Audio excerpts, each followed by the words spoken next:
Lisa Gonzales-Kramer looks out over sparsely covered fields from a mountaintop at the Cuyamaca Rancho State Park in San Diego County. Once covered in towering green trees, thousands of forest acres were obliterated in the 2003 Cedar fire, she explains. Only about 1 out of every 20 trees survived. The environmental scientist has, over the last decade, led an ambitious and often painstaking multimillion-dollar campaign to chop back shrubs and plant pine, cedar and other seedlings. Her conifer trees, many now more 8 feet tall, have taken root on hillside plots strategically placed to disperse their seeds across the landscape. It's going to take a lot of money if we're serious about maintaining our forests, Gonzales-Kramer said, surveying her progress from Cuyamaca Peak. It's very difficult, expensive work. Enthusiasm for tree planting has grown in recent years, not only to rehabilitate forests devastated by wildfire, but to suck planet-warming carbon dioxide from the atmosphere.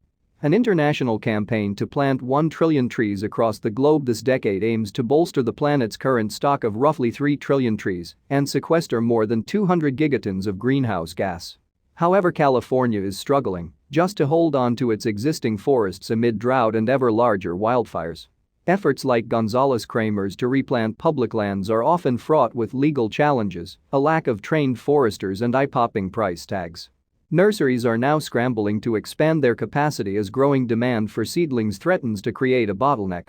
Forests on the brink, scientists say California's imperiled trees need more wildfire, not less. While about 35,000 acres a year are reforested on non-industrial timberlands across California, those efforts are woefully inadequate to keep pace with the impacts of catastrophic fire, according to Governor Gavin Newsom's Forest Management Task Force.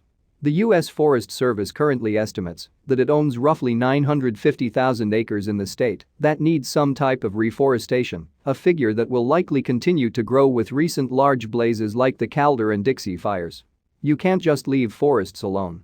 I know there are people who say, it'll all be fine. Just let it go. That's insane. What we're going to end up with is northern Baja California. In large part, this is because the federal government, which owns more than half the forests in the state, has left massive fire scars to regenerate on their own. Forestry officials warn that, if staffing and funding to rehabilitate these landscapes don't increase soon, many forests will eventually disappear. You can't just leave forests alone, said Hugh Safford, senior ecologist for the Forest Service's Pacific Southwest region. I know there are people who say, it'll all be fine. Just let it go. That's insane. What we're going to end up with is northern Baja California.